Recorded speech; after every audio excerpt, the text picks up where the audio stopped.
Pen and paper విధానంలోనే neat re exam నిర్వహించాలని supreme court తేల్చి చెప్పింది. కంప్యూటర్ ఆధారంగా నీట్ ఎగ్జామ్ నిర్వహించాలన్న పిటిషన్ను ధర్మాసనం కొట్టివేసింది.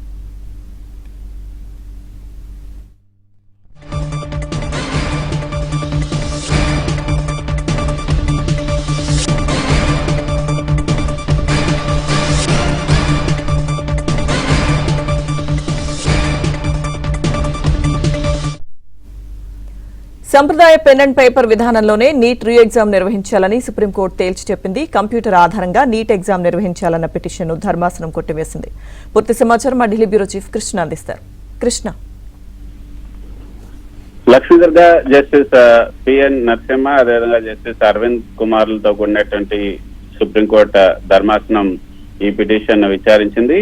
రాష్ట్రీయ జనతాదళ్ ఎంపీ సుధాకర్ సింగ్ ఈ పిటిషన్ ను దాఖలు చేశారు. అయితే ఏదైతే ఈ యొక్క ఆన్లైన్ లో కంప్యూటర్ ఆధారిత పరీక్ష రూపం సిబిటి కంప్యూటర్ బేస్డ్ టెస్ట్ రూపంలో నిర్వహించాలని ఈ యొక్క పిటిషన్ లో ప్రధానంగా కోరటం జరిగింది. అయితే దానికి బదులుగా ప్రస్తుతానికి ఈ పెన్ అండ్ పేపర్ విధానాన్ని ఉపయోగించాలి, ఇంత సమయం లేదు కాబట్టి ఇప్పుడు ఈ కొత్త విధానాన్ని అమలు చేయడానికి సమయం పడుతుంది, రాబోయే రోజుల్లో దీని గురించి ఆలోచించవచ్చు అంటూ కూడా ధర్మాసనం చెప్పింది. అయితే ఇప్పటికే పేపర్ లీక్ కారణంగా ఒకసారి పరీక్ష రద్దయి మళ్లీ నిర్వహించే క్రమంలో పరీక్ష యంత్రాంగం తీవ్ర ఒత్తిడిలో ఉంది. ఇలాంటి తరుణంలో అకస్మాత్తుగా పరీక్ష విధానాన్ని కంప్యూటర్ మోడ్ లోకి మార్చడం ఆచరణాత్మకంగా అసాధ్యం అని కూడా కోర్టు అభిప్రాయపడింది.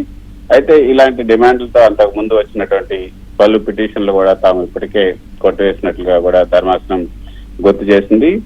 నిజానికి లక్ష్మీదుర్గ మే 3న జరిగినటువంటి నీట్ యూజీ 2026 పరీక్షలో దేశవ్యాప్తంగా పెద్ద ఎత్తున పేపర్ లీకేజీలు అక్రమాలు వెలుగు చూడటంతో ఈ పిటిషన్ దాఖలైంది.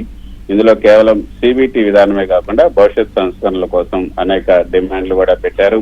భౌతికంగా పేపర్లు తరలించేటప్పుడు జరిగే లీకేజీలను అరికట్టేందుకు ఎన్క్రిప్టెడ్ డిజిటల్ క్వశ్చన్ పేపర్లు, అదేవిధంగా biometric verification, AI artificial intelligence నిఘా వ్యవస్థను కూడా తీసుకురావాలి. నేషనల్ టెస్టింగ్ ఏజెన్సీ స్థానంలో స్వతంత్ర చట్టబద్ధమైనటువంటి నేషనల్ ఎగ్జామినేషన్ అథారిటీని కూడా ఏర్పాటు చేయాలి. మరోపక్క రిటైర్డ్ సుప్రీంకోర్టు న్యాయమూర్తి, సైబర్ నిపుణులు, ఫారెన్సిక్ శాస్త్రవేత్తలతో కూడినటువంటి కమిటీని వేసి ఈ పరీక్షల భద్రతపై కూడా సిఫార్సు చేయాలని కూడా కోరటం జరిగింది.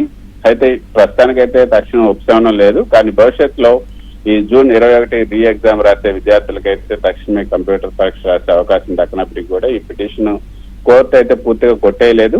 ఎన్టీఏ సంస్కరణలపై విచారిస్తున్న ఇతర పిటిషన్ లో దీన్ని ట్యాగ్ చేసింది. అంటే భవిష్యత్తులో నీట్ పరీక్షలను పూర్తిగా ఆన్లైన్ విధానంలోకి మార్చడంపై జూలైలో కోర్టు సుదీర్ఘంగా చర్చించే అవకాశం అయితే ఉంది.